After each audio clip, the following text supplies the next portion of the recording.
A Werewolf Shifter Romance by Cauliflower Campbell. Prologue. Whispers in the Snow. The snow fell softly over Evermore College, each flake drifting like a secret whispered into the night. The sprawling campus, with its ivy-clad stone buildings and ancient oak trees, looked like something out of an old painting. Quiet, timeless, and deceptively peaceful. The lamps that lined the pathways glowed dimly against the dark, their halos of golden light bleeding into the curtain of falling white. Beneath that quiet, however, pulsed the kind of stillness that hid more than it revealed. Within those ancient walls lived stories untold, students carrying ambitions, heartbreaks, lies, and in one particular dormitory on the north edge of campus, secrets far older and darker than any syllabus could hold. That dormitory belonged to Evie Maddox. She'd always liked the silence of winter. It muffled the world, dulled the noise, slowed everything to a crawl until time itself seemed willing to stop and breathe with her. For Evie, silence wasn't emptiness, it was a sanctuary. The daughter of John Maddox, alpha of the Silverfang pack, she wasn't just another student at Evermore. She was heir to a legacy, a lineage of power that stretched back generations. And yet, here among textbooks, lecture halls, and coffee-stained library tables, she was simply Evie, a psychology student who preferred the company of snow-dusted trails and the whisper of pages over gossiping cliques and tangled drama. The room she shared on the 4th floor was small, 2 beds pressed against opposite walls, a battered desk between them, the faint hum of an old radiator filling the air. Evie's side was neat, lined with psychology journals, a worn notebook full of her own scrawled observations, and a stack of novels with folded spines. Her roommate's side was a patchwork of color, posters of bands, fairy lights, makeup scattered like confetti, and an ever-present pile of snack wrappers. Her roommate Sophie Adams was sunlight where Evie was shadow, talkative where she was quiet. Sophie laughed too loud, ate sweets too often, and made friends faster than most people blinked. She was human, blissfully oblivious to the truth that her best friend harbored a wolf beneath her skin. Evie guarded that truth carefully. The transformation, the hunger, the speed, none of it could ever slip. Not here. Not in this city where humans and werewolves coexisted, but rarely crossed paths in the open. That fragile balance depended on silence. "Evie, you ate my Oreos again, didn't you?" Sophie's voice broke through the stillness of their dorm one frosty evening. Evie, curled up on her bed with a psychology journal propped on her knees, looked up with deliberate innocence. Her dark hair spilled over her shoulder, and the corner of her mouth twitched. "Nope," she said smoothly. "That was the wind." Sophie spun from the mini-fridge, arms folded, lips pursed. "The wind doesn't eat cookies, Maddox." Evie smirked, setting her book aside. "Check the bottom shelf. And touch them, and I swear." "You'll bite me?" Sophie teased, cocking a brow. For a fraction of a second, Evie froze. The word echoed too close to the truth. Bite. Her chest tightened, breath hitching. But then she laughed it off, rolling her eyes as she grabbed a pillow and tossed it across the room. "I'll kill you, Adams." Slowly. Sophie caught the pillow and grinned, victory flashing in her blue eyes. Moments like this almost made Evie forget what she was. Almost. But Evermore College was never free from whispers. Names carried on lips like rumors woven into the stone halls, and one name was louder than most: Edward Harrington. Evie overheard them constantly, girls in the locker rooms adjusting their hair while giggling about his broad shoulders, students leaning across library tables whispering about his deep laugh, others in the cafeteria marveling at the way his suits looked as though they were crafted solely for him. The newly crowned alpha of the Blackthorn pack, Edward Harrington was the youngest alpha in Lykan Ridge.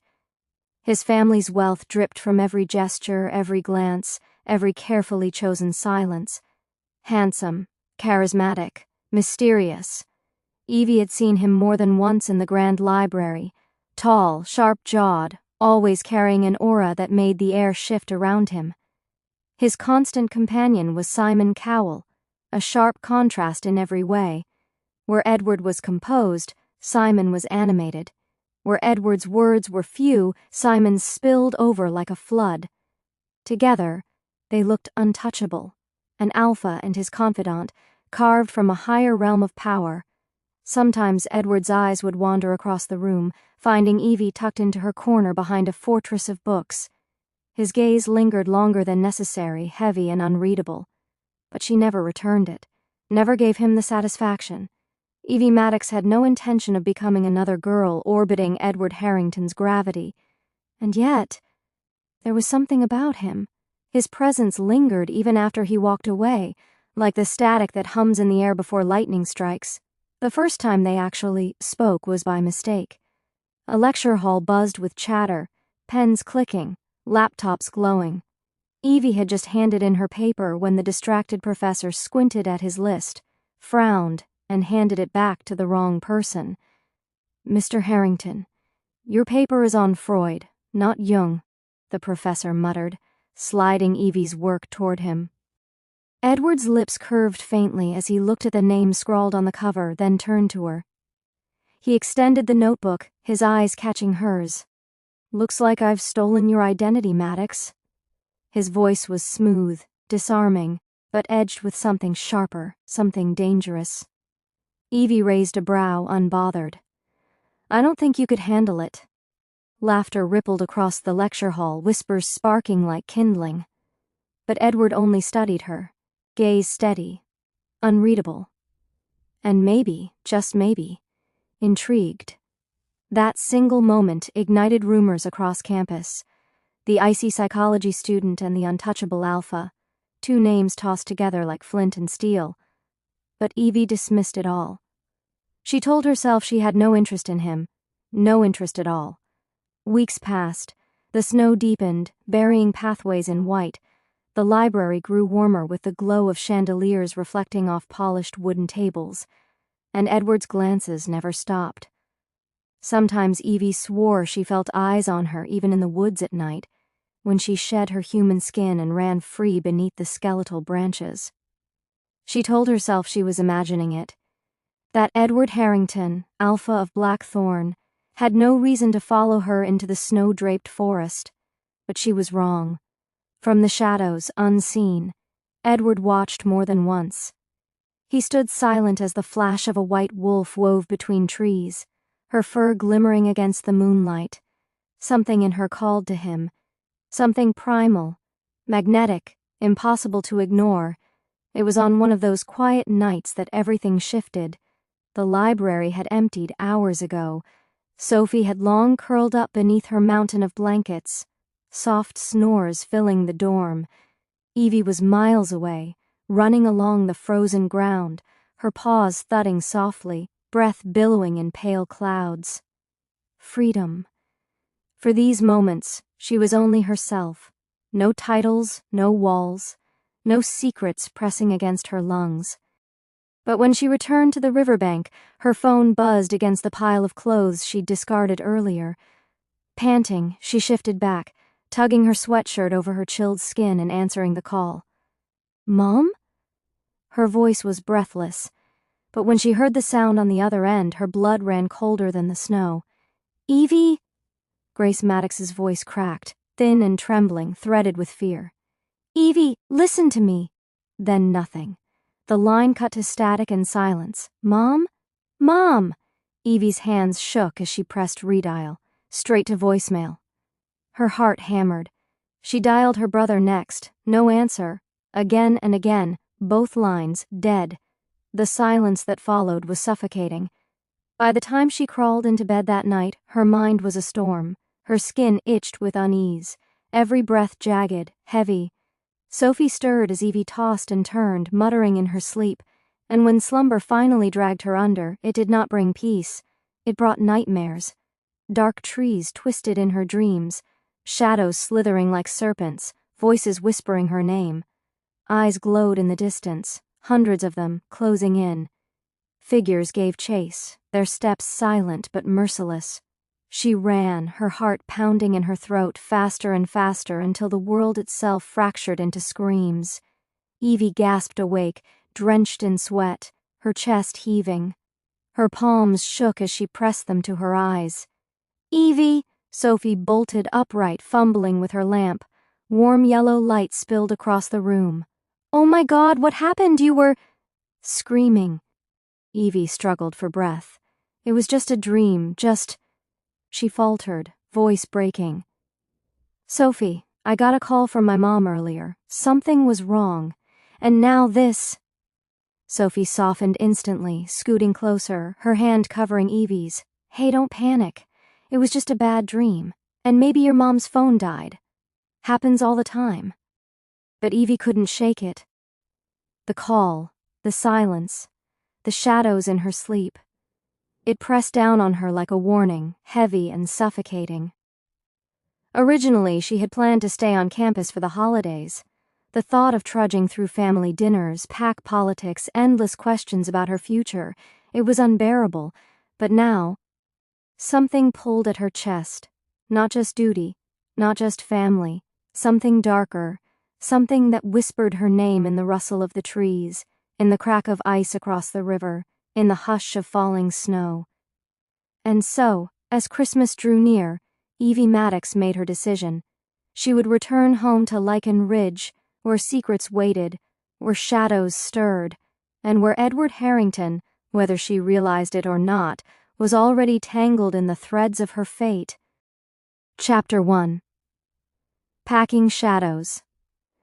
Snow fell in hushed veils that morning, thick and unrelenting, the kind of snow that swallowed sound and blurred the edges of the world. The Evermore College campus looked asleep, its ancient stone halls tucked under blankets of white, as though the college itself had retreated into slumber. Chimneys puffed faint trails of smoke, lampposts glowed faintly in the dim dawn, and the oak trees sagged under the heavy weight of winter. But Evie Maddox was already awake. She had always risen before dawn. It was in her bones, in her blood, the kind of instinct passed down generations, written into the marrow of her lineage. The wolf in her preferred mornings, when the world was quiet, when the air was sharp enough to sting the lungs, when silence belonged only to her. Inside her dorm, she moved with brisk, practiced motions, her blanket folded with military precision, notebooks stacked, pens aligned into a perfect row across her desk. She never thought of herself as obsessive, but order was her anchor. The neatness kept her restless mind from spiraling into storms. Sophie's side of the room told another story entirely. Clothes spilled across the floor like toppled waves, half a hair straightener dangled from the desk, makeup cluttered the mirror, and at least 2 open snack bags were balanced on her pillow. One was pretzels, the other half-empty Oreos. Evie allowed herself the faintest smile. Her roommate's chaos always annoyed her, yet it also grounded her. Sophie Adams was a whirlwind of warmth and chatter, unbothered by rules, never quiet long enough to notice the weight of the secrets her best friend carried. But this morning, her wolf was impatient. The snow outside whispered, pulling her like a tide. She slipped out of bed, grabbed her boots, and padded across the dorm. A few students were already awake in the hallway, dragging bags, talking about buses and trains. Evie ignored them. She needed air, space, the kind of silence only the woods could offer. The moment she reached the tree line beyond the quad, her chest loosened. She kicked off her boots, dropped her clothes neatly onto a fallen log, and inhaled deeply. The shift came easy. One heartbeat, she was human, skin prickling, breath clouding in the cold. The next, white fur rippled down her spine, her body folding and reforming until paws sank into snow. The change always gave her a rush. The world sharpened. Every scent carved itself into clarity. The tang of pine needles heavy with frost, the distant musk of a fox tunneling under brush, the faint metallic bite of snow itself. Every sound rang sharper, too, the far-off creak of ice shifting on the river, the flutter of wings as a raven startled into flight, the steady thud of her heart that echoed through her chest. She bounded forward, paws thudding against packed snow. Speed thrilled her, cold air lashed her muzzle, and freedom surged in her veins. Here, in the woods, she was not Evie the psychology student. She was not John Maddox's daughter. She was simply Wolf. But today, the forest was not hers alone. She heard it first, a pounding rhythm, heavy as war drums, thrumming through the earth itself. It was not prey, not predator. It was something more, something greater. Her paws slowed, ears pricked, the forest hushed, and then he appeared. A massive black wolf emerged from the snow-draped pines, his coat darker than midnight, snowflakes clinging to his fur like stars. He was magnificent, larger than any wolf she had seen, his presence radiating raw power that bent the world around him. The ground itself seemed smaller beneath his weight. Evie froze mid-step. Her pulse hammered against her ribs. She had seen Edward Harrington in lecture halls, in the library, across crowded cafeterias, but this was the truth of him. Now she understood why he was alpha. It wasn't the wealth, the tailored suits, the effortless charisma. It was this, the beast within, breathtaking in its dominance, undeniable in its authority. The black wolf prowled closer, snow crunching under his weight. His amber eyes locked onto her. Evie's paws faltered. Something inside her shifted, tugging against her will. Her wolf trembled. And then, before her mind could catch up, her body betrayed her. Her head lowered, muscles slackened, instinct bowed to his authority. Submission, no. Her human self screamed inside. Heat seared through her veins, shame, fury, disbelief. She tore herself free, bolting into the forest with every ounce of speed she possessed. Branches snapped against her fur, snow sprayed behind her paws. She didn't stop until the dorms reappeared through the trees. Inside, she shifted back, skin burning, breath ragged. She grabbed her towel, marched into the bathroom, and stood under the hot spray of the shower. Steam curled around her, clinging to the tiled walls. She pressed her forehead against the cold ceramic, water pounding her shoulders. But it couldn't wash away the image. Edward Harrington's black fur glistening with snow, his eyes catching hers, the way her wolf, had yielded, her lips parted in a whisper, broken and desperate. What the hell is happening to me? Sophie's alarm buzzed, muffled through the door. Evie forced herself out of the shower, threw on a sweater and jeans, and marched into the dorm. Sophie was groaning under her blankets. Up, Evie said firmly, shaking her shoulder. We're leaving today. Sophie buried her face into the pillow. It's 6 a.m. The buses don't leave till 8. Then you've got 2 hours to make yourself human. Evie tossed her a sweater, voice flat, brooking no argument. Sophie peeked out from the blankets, hair sticking in every direction. You're a menace to society. Evie arched a brow. You're a menace to punctuality. By the time Sophie finally rolled out of bed, Evie was already packed. Her backpack bulged with essentials, hair ties, portable charger, sketchbook, trail mix, Oreos, 2 bottles of water, 3 granola bars. She zipped it shut with finality. Sophie eyed the bag, one hand on her hip. You're packing like we're trekking through the Himalayas. We're going home for Christmas, not to war. You never know what we'll need. Evie's tone was clipped, her hands steady even as her mind replayed Edward's amber eyes. Yeah, but I do know, Sophie muttered, digging for lip gloss. And we'll need coffee, not 500 granola bars. By the time they stepped outside, the quad was alive. Students dragged suitcases across salted sidewalks, laughter echoing through the snow. 5 buses idled in a neat row, headlights glowing like halos in the storm. Their engines rumbled, the promise of travel humming in the air. Lykan Ridge lay hours away, and the convoy would carry them there together. And then, there he was. Edward Harrington stood apart from the crowd, a silent pillar of power. Even without trying, he commanded attention. His broad shoulders were cloaked in a blue coat, snow dusting his hair. Simon Cowell laughed beside him, gesturing animatedly at a group of students, his energy boundless. But Edward didn't join the noise. His gaze swept across the crowd, calculated, sharp, searching. Evie felt it before she saw it, the weight of his stare. When his eyes landed on her, her chest tightened. Her pulse tripped, fluttering in her throat. She looked away instantly, tugging Sophie toward bus 3. But the awareness lingered, clinging to her skin like heat in the cold. Edward's jaw ticked. His wolf stirred, restless. Without a word, he pulled out his phone, dialing. "Don't come. I'll take the bus." "What?" Simon blinked, incredulous. "You on public transport? Harrington, are you ill?" Edward didn't answer. His eyes followed the white scarf trailing from Evie's shoulders as she boarded bus 3. Minutes later, the groups were called. Seat numbers assigned. Fate, or something darker, intervened. Edward Harrington and Simon Cowell were placed on bus 3. Sophie squealed under her breath, clutching Evie's arm.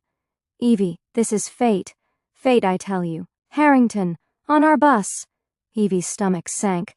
She stepped inside the bus, weaving through rows until her eyes fell on her seat. Her heart plummeted. Edward was already there. Right beside her number, her throat dried.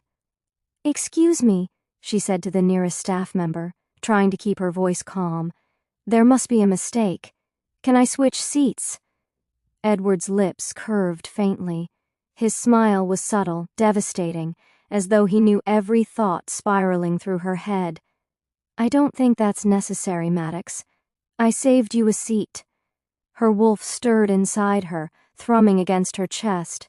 She wanted to snarl, to fight, to run, but her body betrayed her again. Wordless, tense, she slid into the seat beside him. His presence filled the space instantly. Clean cedar, smoke, something undeniably wolf. Behind them, Sophie dropped into a seat beside Simon.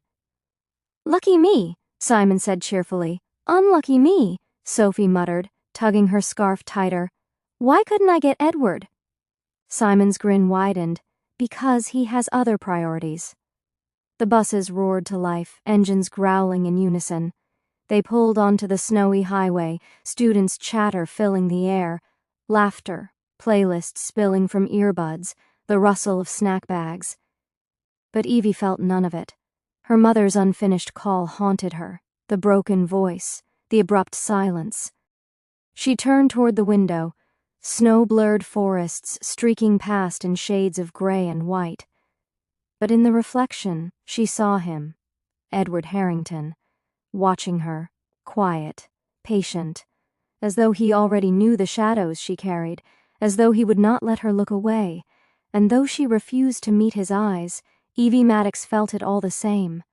The pull of him, the danger of him, the certainty that this journey to Lykan Ridge would not end in snow and songs of Christmas, but in something darker, something that had already begun. Chapter 2. A detour into fog. The bus hummed steadily along the icy highway, its tires crunching and grinding over snow-packed roads. The sound was almost hypnotic, like a steady heartbeat anchoring them through the endless sweep of white. Outside, flakes cascaded in thick curtains, twisting and spinning like confetti tossed by invisible hands, only to vanish into the darkness beyond the headlights.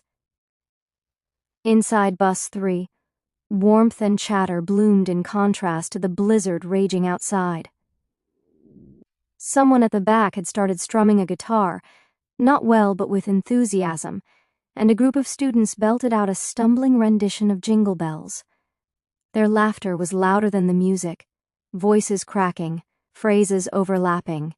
A tin of homemade cookies made its way down the aisle, wrapped haphazardly in red foil and already half-eaten.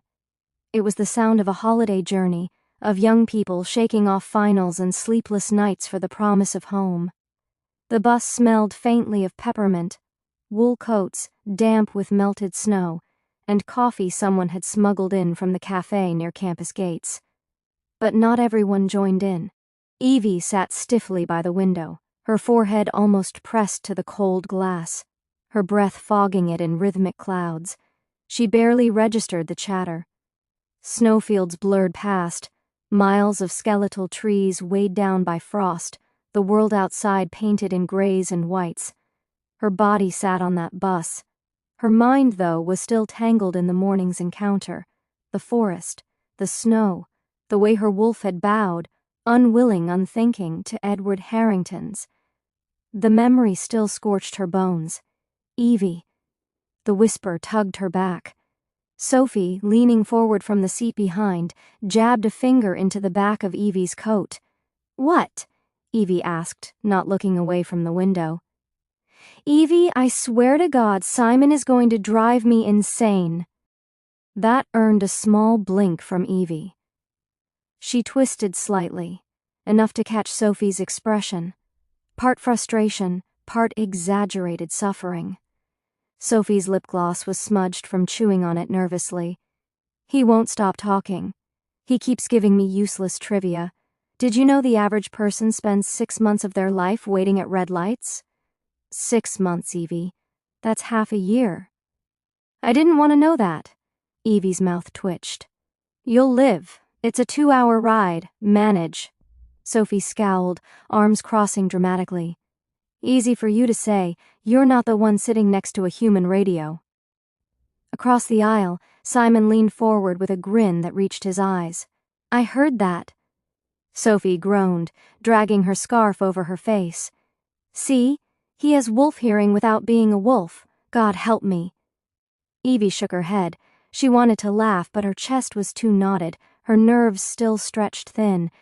Because even now, even with all the noise and chatter, she could feel him. Edward Harrington.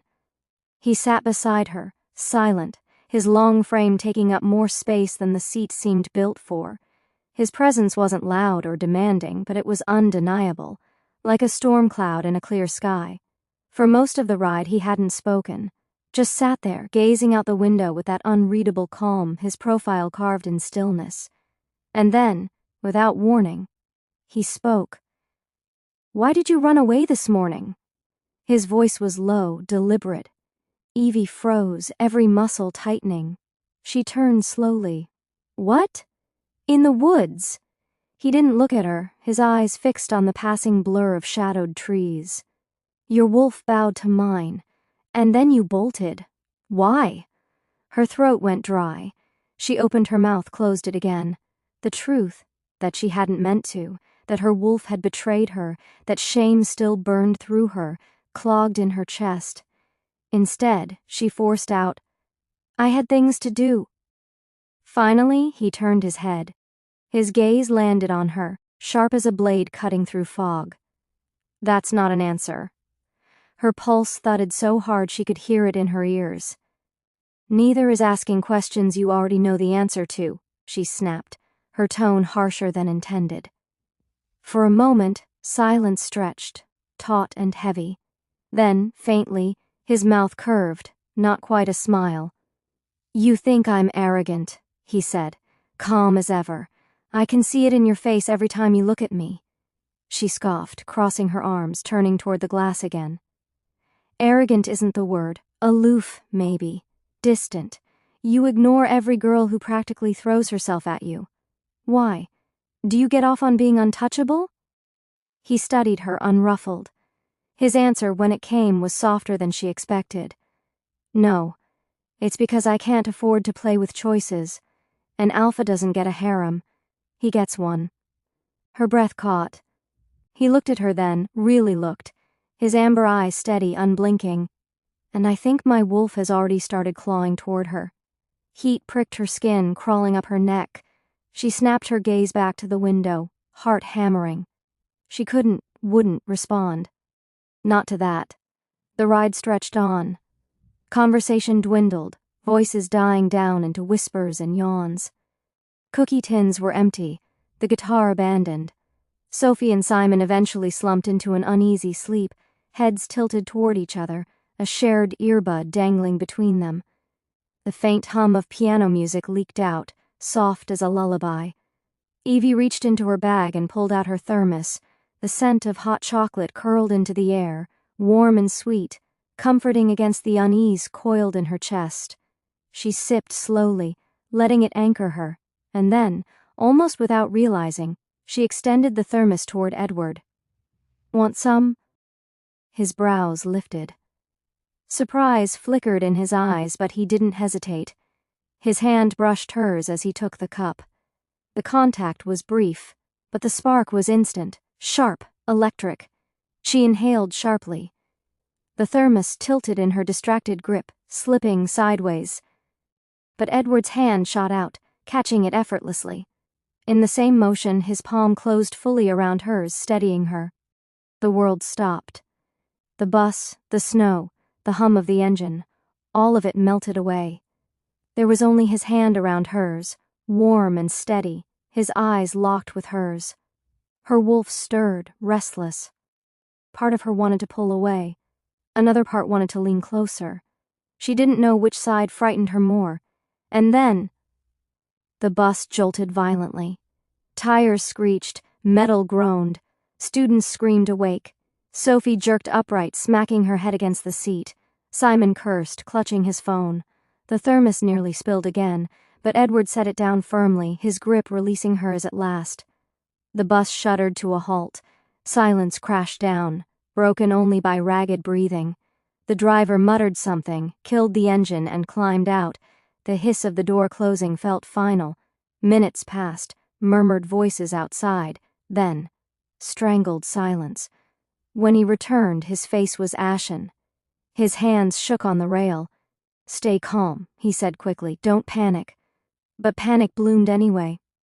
Students pressed against the windows, gasps breaking into cries. Because outside, the road was blocked. Bodies, reindeer, dozens, hundreds.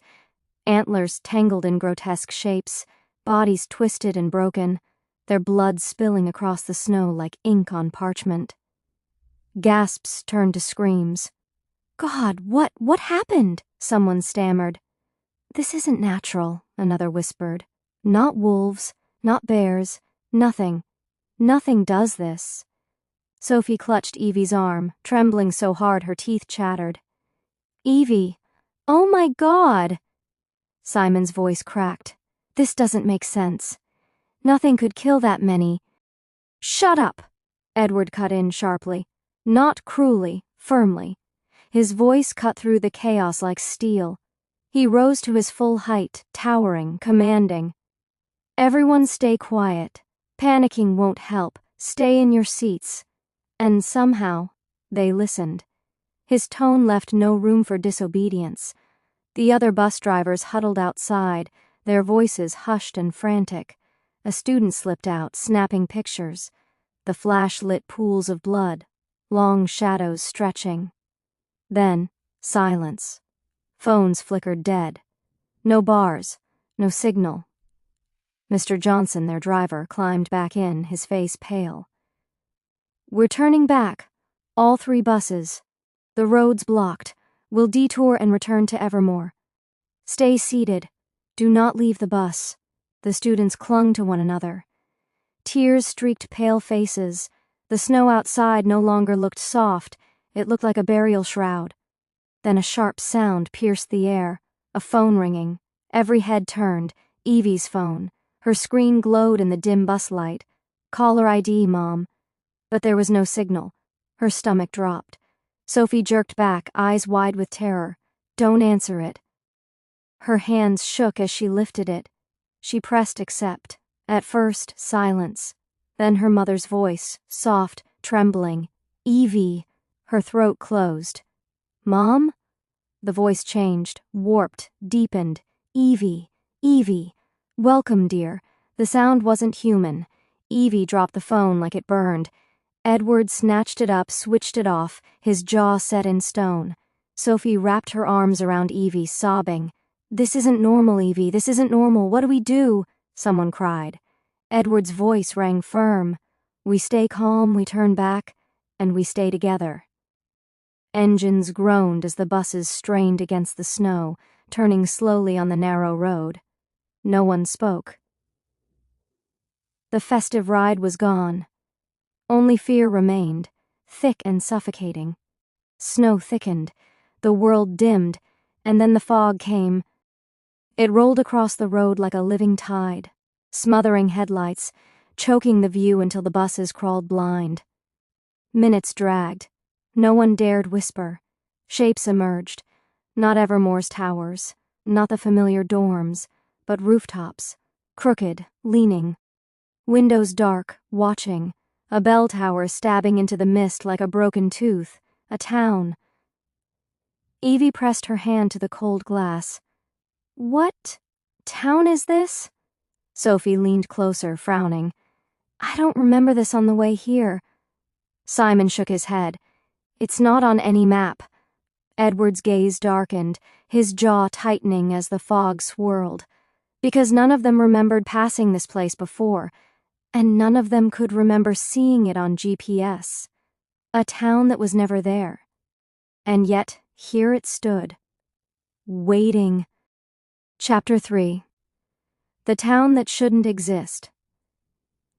They drove through it as if it had been waiting for them all along, an accidental postcard folded into the white of the storm.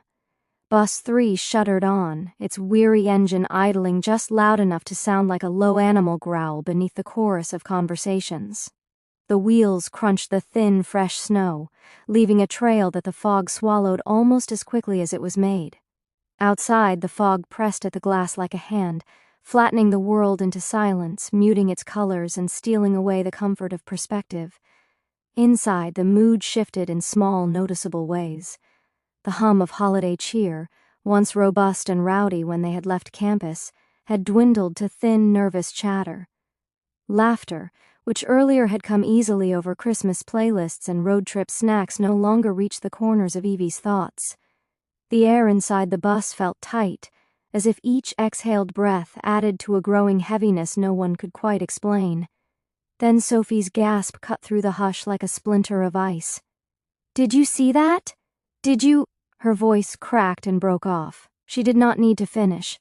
Her face had gone paper white, all the flush of her cheeks gone in an instant. Her hand, usually quick to fuss with her scarf or toy with her phone, now gripped Evie's sleeve with desperate strength. Evie turned without hesitation, pulling Sophie close, the action reflexive and protective. She could feel Sophie trembling against her, breath stuttering in and out of her lungs in small, terrified gasps. "What is it?" Evie whispered, though even as she asked, her own eyes swept toward the window. "There!" Sophie's hand shot forward, pointing.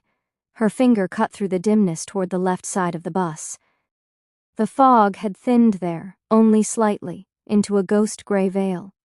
Beyond it stood a very large house, hulking and dark, like something half-remembered from a nightmare. Its silhouette rose sharp and unwelcoming. The roof slanted like folded wings, chimneys standing crooked against the pale sky. The windows, those black square eyes, were darker than the fog itself. Evie caught the movement almost immediately. One of those windows, an upper-floor curtain, twitched, as though brushed by a hand or shoulder just out of sight. The cloth's ripple, slight as it was, seemed purposeful, too purposeful. In the theater of the fog, that single motion held too much meaning. A hush spread across the bus. One by one, as though pulled by a string, heads turned toward the sight. At first, it might have been dismissed as the wind, but then another curtain, farther along the row of windows, shifted with deliberate care.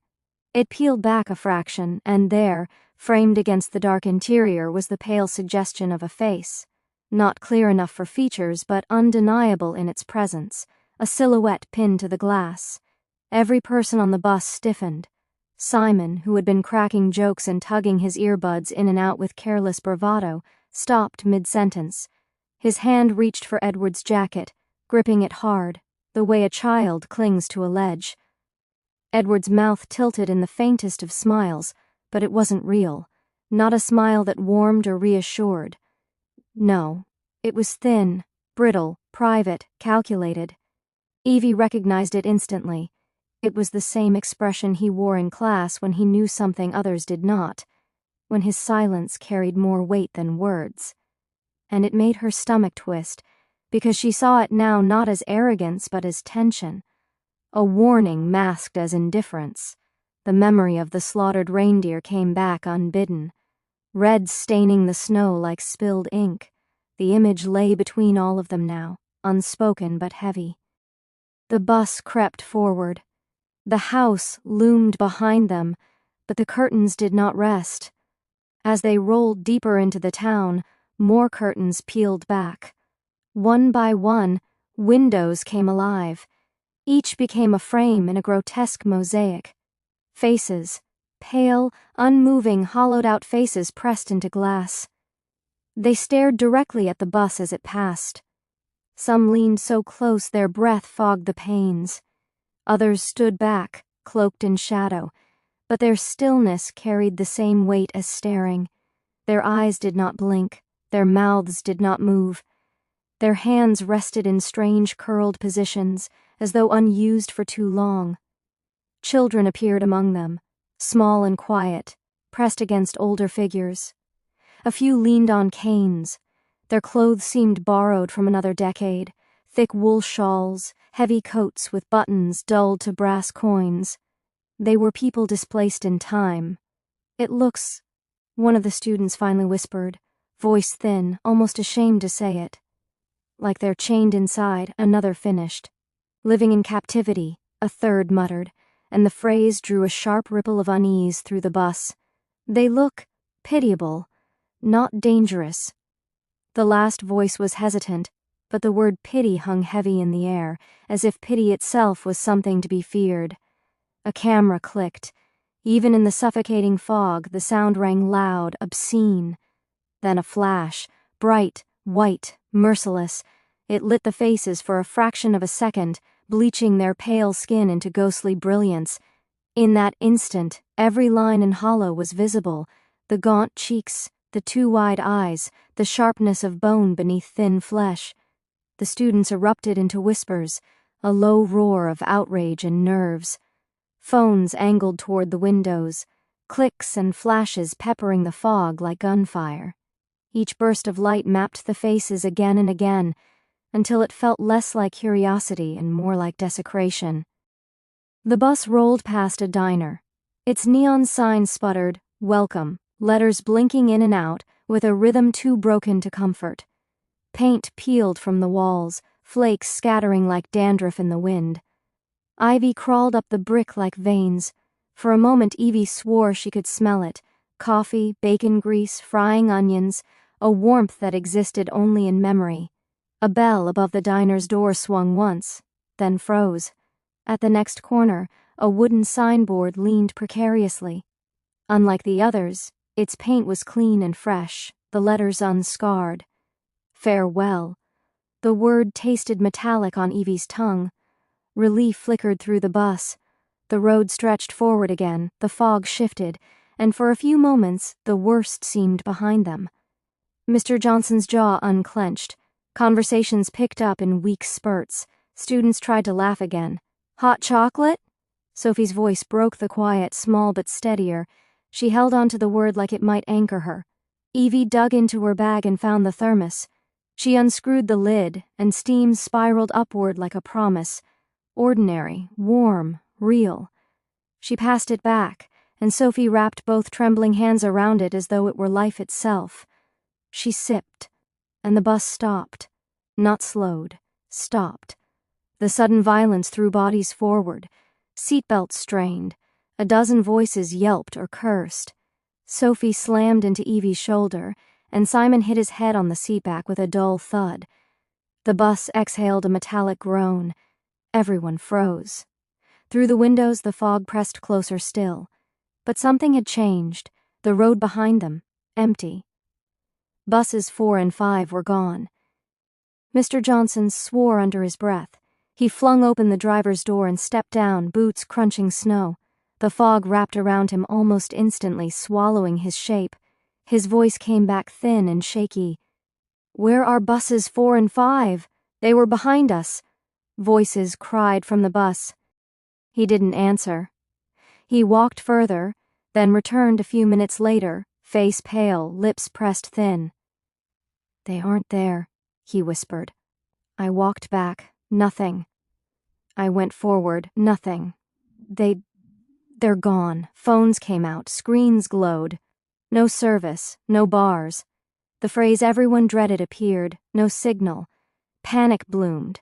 Whispers became frantic questions. Frantic questions became near shouts. Sophie's hands shook violently. Simon gripped Edward like a drowning man. Edward rose. His movement was steady, deliberate. His hand brushed Evie's shoulder for balance as he passed, and in that single touch, she felt both reassurance and warning. "Everyone calm down," he said. His voice wasn't loud, but it cut through panic like steel. "We'll stay together. No one leaves alone. We'll turn back. Stay together." They tried. They circled. But the road folded into itself. Every turn led them back to the same places, the diner, the house, the faces in the windows. Each time, the watchers drew closer. By the third circuit, they were no longer just behind glass. They stood outside now, on porches, on stoops, at the very edges of the street, watching, always watching. One raised a hand, palm outward, a greeting or a warning. The storm thickened, wind howled, snow lashed against the bus like claws. Finally, Mr. Johnson stopped in front of the diner. "We can't keep this up. Inside. Warmth, shelter. We'll wait it out." Edward stepped off first, scanning the perimeter before signaling for pairs to follow. "Stay close. Stay together." Evie led Sophie by the hand. Inside, the diner smelled of stale coffee, of grease that had seeped into the wood. A pot still steamed faintly on the stove. Cups waited on the counter, as though someone had left only moments ago. They filled the booths, shivering, whispering, trying to rebuild a sense of normalcy. Mr. Johnson and Edward walked the perimeter, assigning watch shifts, organizing supplies. Sophie sat pressed against Evie, holding her cup like a shield. Simon paced nervously. A student sobbed softly into his scarf.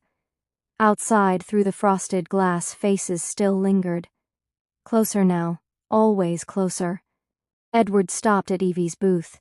His voice was low, just for her. "You okay?" She lied. "I'm fine." He studied her a moment longer, then nodded and moved on. The storm battered the windows. The bell above the diner door rang once, then cut off sharply, as though silenced by a hand.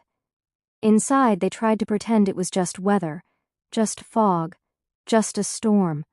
But Evie knew. The rules here were not theirs, and they had stepped into something that should not exist. Chapter 4. Diner of Eyes.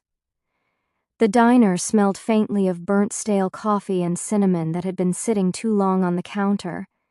Its cracked red leather booths and flickering fluorescent lights gave the place a faded charm, like a photograph left too long in the sun. The linoleum floors bore stains that no mop could erase, patterns of years gone by. A jukebox in the corner stood silent, dust clinging to its glass like frost. Outside, the storm howled against the windows, making the glass tremble in their frames. Snow pressed up in heavy drifts against the door, muffling the world beyond. The only sound inside was the low hum of the heater struggling against the cold and the occasional hiss of the coffee machine, stubbornly alive in this forgotten place. The students had huddled together in tight groups, coats still on, scarves knotted at their throats, their voices hushed as though even whispers might invite something unwanted in. They clutched paper cups of lukewarm coffee, as if caffeine could hold back the unease threading through their veins. Evie sat in the farthest booth with Sophie pressed tightly against her side, her arm looped protectively around her friend. Sophie's blonde hair was plastered damp against her cheek from melted snow, her lips pale. Evie rubbed her thumb in slow circles across Sophie's back, trying to anchor them both. Across from them, Edward lounged with deceptive calm, one long arm draped along the booth, the other nursing a cup he hadn't touched. His amber wolf eyes scanned the diner with practiced precision, cataloging every flicker of movement, every subtle shift of breath, the predator inside him awake and alert. Beside him, Simon fidgeted, tapping his fingers on the table in an uneven rhythm. He tried to look relaxed, but the twitch of his knee gave him away. He was like a man whistling in a graveyard, hoping sound alone could drown out the fear. Sophie's hands were icy where they clutched at Evie's sleeve, her tremors betraying her even as she pressed a shaky smile to her lips. "You're shaking," Evie whispered, leaning close so only Sophie could hear. "I'm not," Sophie lied, forcing a laugh that cracked halfway. It's freezing in here. That's all." Evie pressed her closer, though both of them knew the truth. The diner wasn't as cold as the storm outside. This was a different kind of chill, one that sank beneath the skin. Edward leaned forward suddenly, elbows braced on the table. His voice was low, but it cut through the hushed murmur of the diner. "Was that the first time you got a phone call like that?" Evie froze, blinking at him. She hadn't expected him to bring it up here with everyone listening. "What do you mean?" "The woods," Edward said simply. His gaze never wavered. "That night you went running. You heard something. Or someone." Sophie's head snapped toward her, confusion and alarm sharp in her eyes. "What phone call?" "Evie, you didn't tell me about that." Evie's throat tightened. She glanced down at her lap, fingers curling against her jeans. She hadn't wanted to speak of it, not here, not now. But maybe it was time. The secret had pressed on her chest for too long, a weight she could no longer carry alone. "It happened days ago, and it was before the night I had the nightmare, Sophie," she admitted softly. Her voice trembled despite her effort. "I was running in the Evermore forest, late at night. My phone rang. The screen showed my mom's number, but when I answered..." She paused, swallowing hard as the memory lanced through her again. She started speaking, but afterwards I didn't hear her voice, just static, and something whispering my name, over and over, like a broken record. She looked up, her eyes shining with the fear she'd buried. I thought it was nothing, maybe interference, maybe my head playing tricks on me. But now... Her words broke. The memory still clawed at her, raw and unfinished. Sophie immediately caught her hand, squeezing tight. "Evie, don't do this to yourself. Your mom's fine, I told you, I'm sure of it. Something else, something out here, it's messing with us, not her." Evie gave her a fragile smile, touched but unconvinced. Sophie was scared too. Evie could feel it in the tremor of her hand. And yet, even in the middle of fear, Sophie still tried to comfort. That was Sophie, always clinging to hope like a lifeline. Edward's expression barely changed, but Evie caught the subtle flex of his jaw, the weight in his silence. He believed her. That frightened her more than if he'd dismissed it. Simon, in his own awkward way, leaned forward with a crooked grin. "Well, if it makes you feel better, I once got a call from my grandma after she'd been dead for 3 years.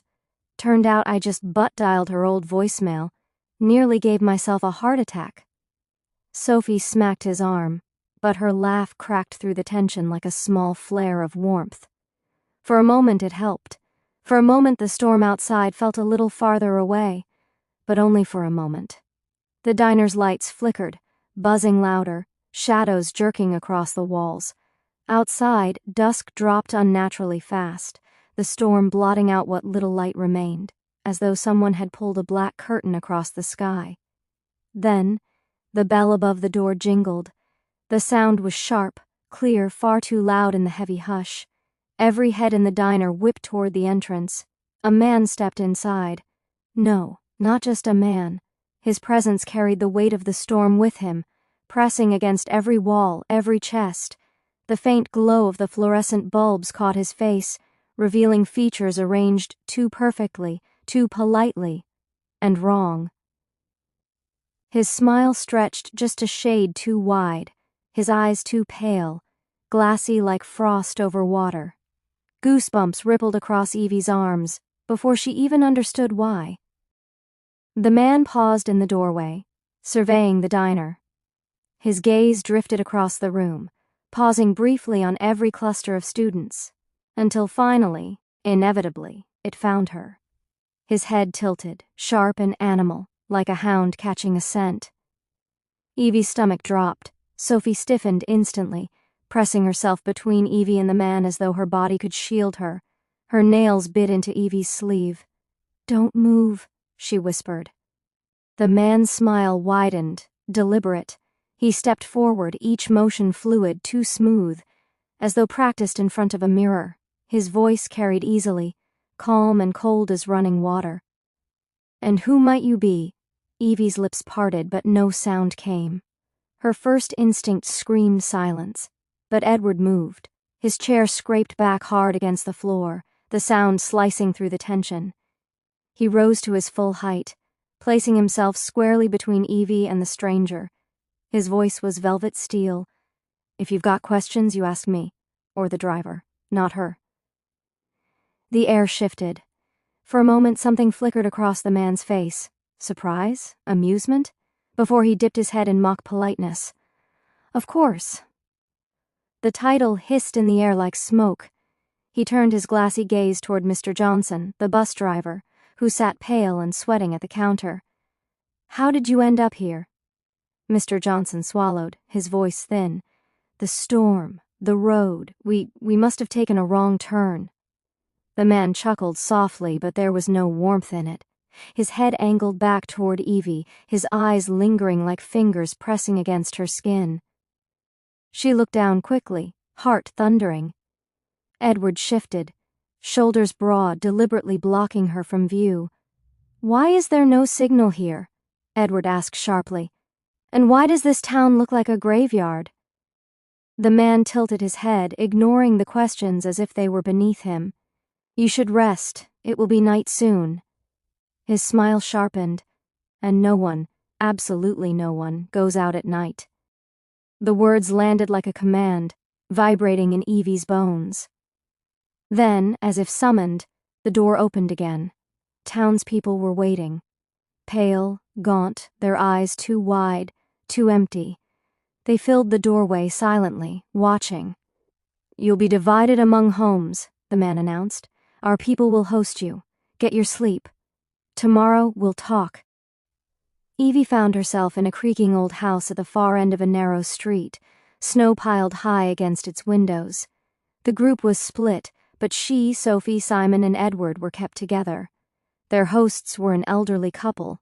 The wife's smile was fixed, trembling, as though the muscles had forgotten how to move naturally. She bustled about with exaggerated cheer, setting a steaming pie on the table. "I've made apple pie," she sang, though her voice wavered. The scent should have been comforting. Instead, it soured Evie's stomach. The husband barely moved from his armchair, his chest rising and falling mechanically, his eyes staring at nothing. Sophie leaned toward Evie and whispered, "She looks like she's rehearsing being human." Simon snorted nervously, quickly covering it with a cough. Later, when the house settled into creaks and sighs, Sophie and Simon bickered themselves to sleep in the adjoining room. Evie, restless, ended up alone with Edward. The room they'd been given had only one bed. Edward leaned against the wall, arms folded. "Take it. I'll sleep on the floor." "The floor's freezing," Evie protested, glancing at the frosted window panes. "You'll get sick." He smirked faintly. "Wolves don't get sick." She caught the shiver he tried to hide. With a sigh, she said, "Fine. Then we share." His brows arched slightly, but he didn't argue. She dug into her backpack, pulling out water bottles, packets of snacks, an extra blanket, things Sophie had mocked her for. Now they were survival.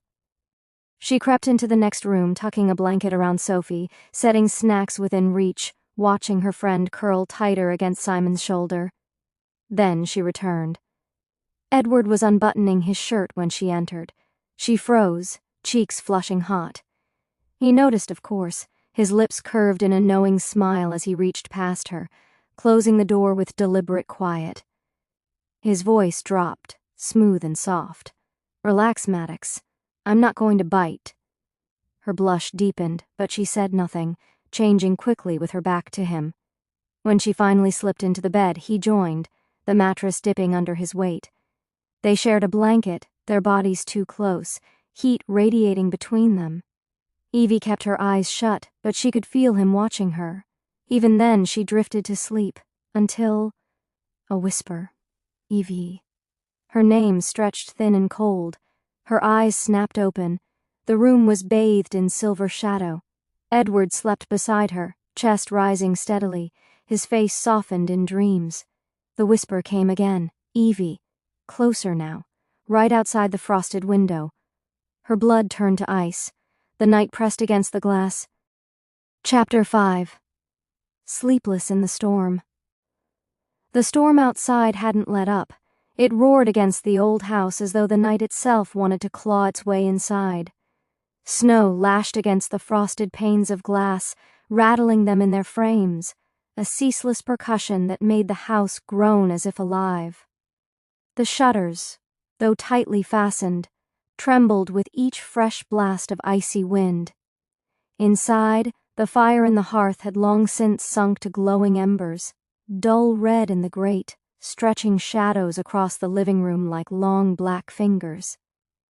The scent of burnt wood lingered faintly in the air, but no warmth remained. The house felt colder, emptier, as if the storm outside was slowly bleeding its way through the walls. But Evie couldn't sleep. She lay there in the narrow bed, Edward's warmth pressed so close that she could feel the steady rhythm of his breath against her back. His arm was draped loosely over her waist, heavy but comforting, his body heat wrapping around her like a shield against the chill. And yet her mind was far from restful. Her mother's scream still echoed in her ears from that broken phone call days ago. That one moment, ripped from the static, had carved itself into her memory. It wasn't just the sound of fear. It was the sound of someone being torn away, the kind of scream that promised she hadn't imagined any of this. And now, the whispers. The sound of her name, hushed and drawn, as though carried on the wind itself. Her pulse quickened, her breath came shorter. She squeezed her eyes shut, forcing herself to ignore it. "It's nothing. It's just the storm. It's your imagination." But the whisper came again. "Evie." Her body went cold. The sound was closer now, clearer. It wasn't in her head. It wasn't the storm. It was real. Her lips parted silently, a shaky breath escaping.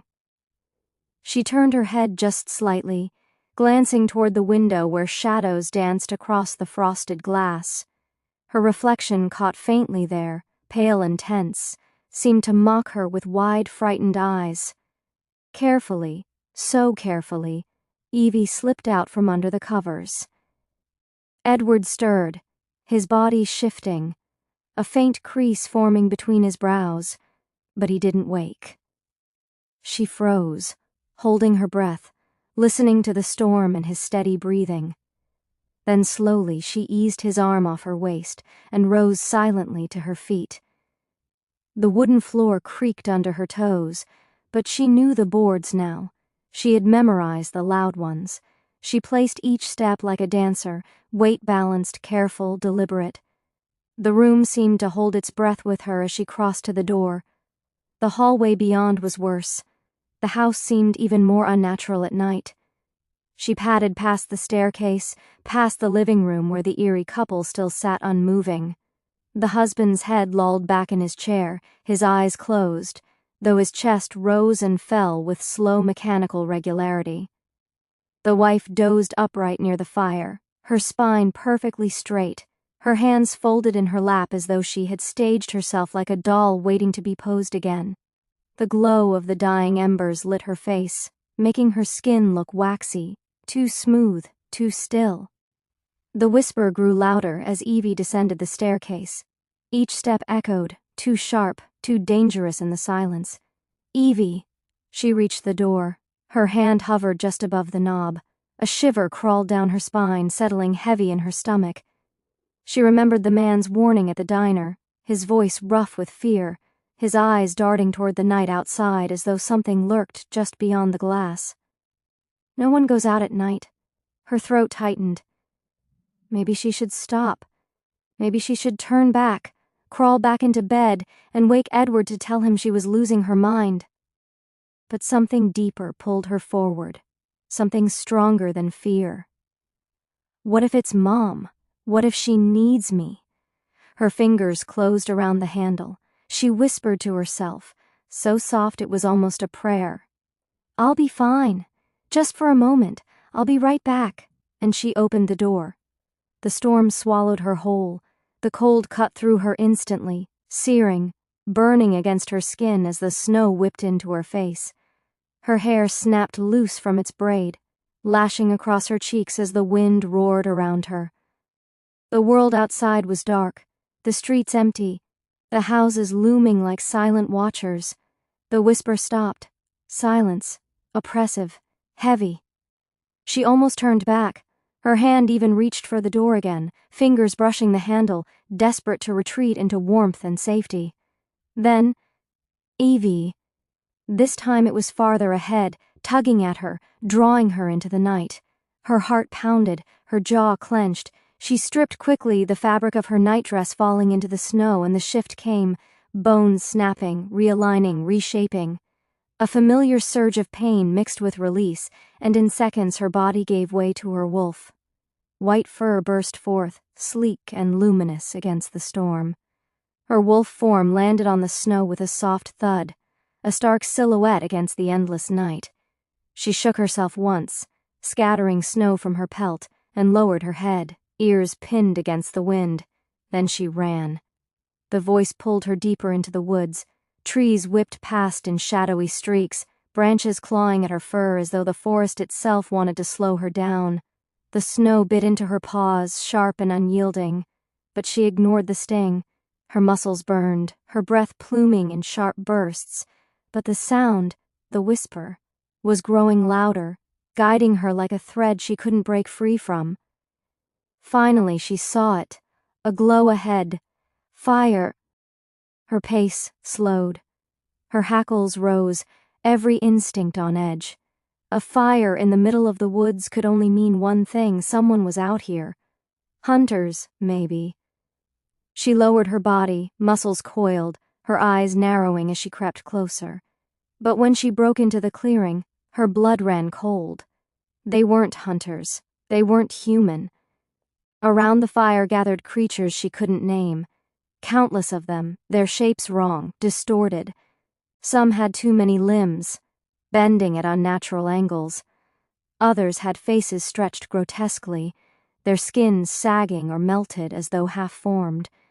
Their flesh smoked faintly with mist and shadows, and their jaws split wide as they tore into meat with wet slurping sounds. Evie's breath hitched. Her stomach lurched. It wasn't deer. It wasn't elk. It was wolves. Not just wolves.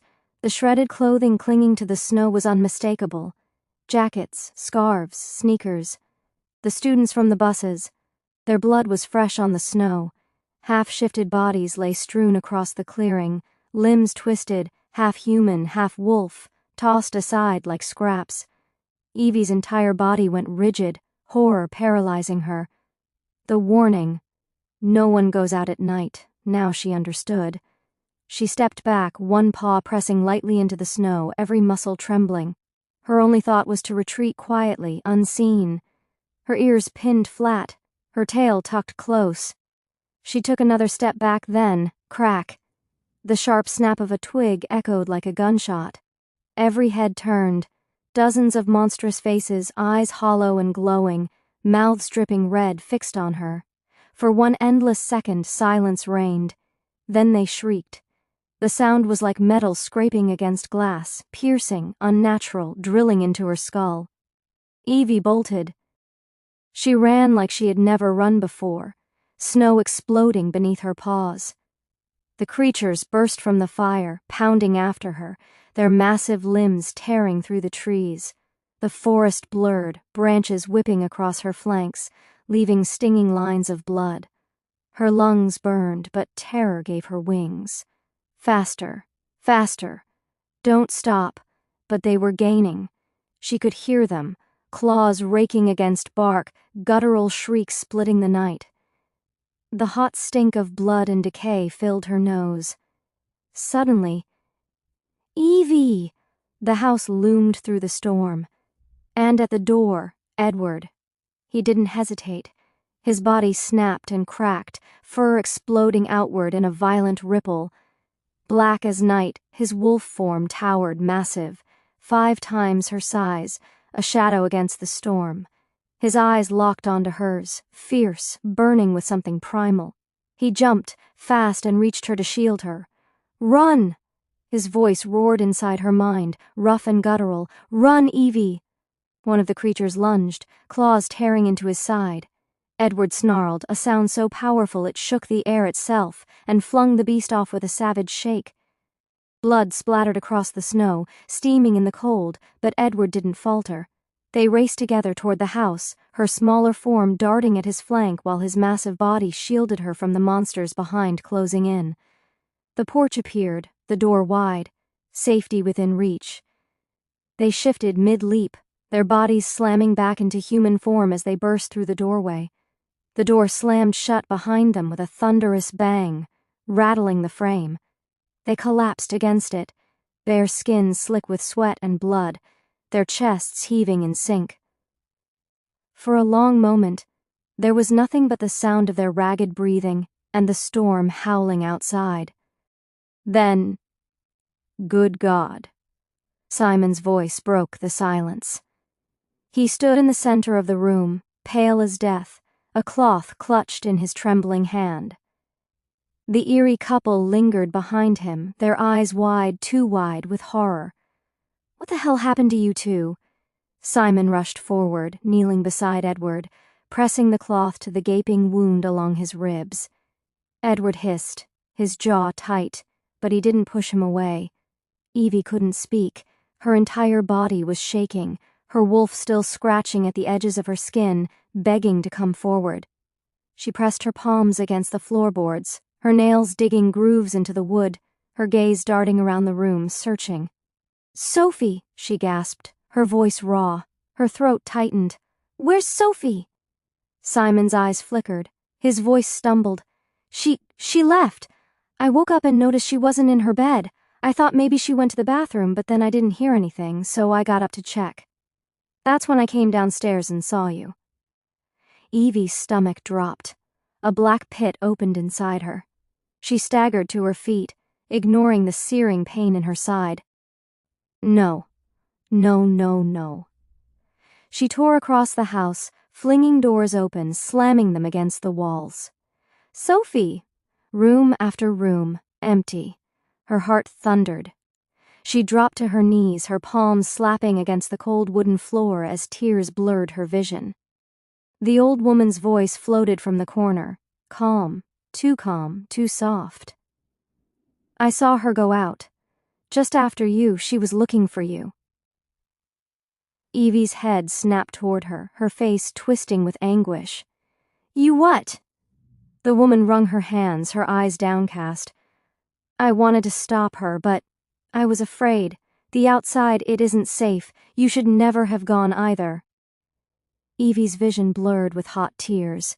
She pressed her bleeding arm against her chest, shaking her head. "What have I done?" Her voice cracked, breaking into a sob. "Oh, God, Sophie." Her body curled against the wall, her white nightdress stained with blood and dirt, her shoulders racked with guilt. The weight of her decision pressed down until she could barely breathe. Edward struggled to his feet, his hand trembling as he reached for her, his blood dripping onto the floor. His face was hard with pain, but beneath it, something deeper shone in his eyes, something that ached, but she couldn't feel it. All she could hear was the whisper of her name. Evie, faint, distant, carried through the storm, and Sophie was still out there, to be continued. If you enjoyed this audiobook, subscribe to my channel for the second part of this interesting audiobook. Join my channel by becoming a member and have early access to stories and more second parts. Save the playlist for more upcoming audiobooks. Don't forget to give this video a thumbs up. Check out new audiobooks in my channel. Do you think Sophie will be alive? Comment your answers in the comment section. Thanks for listening.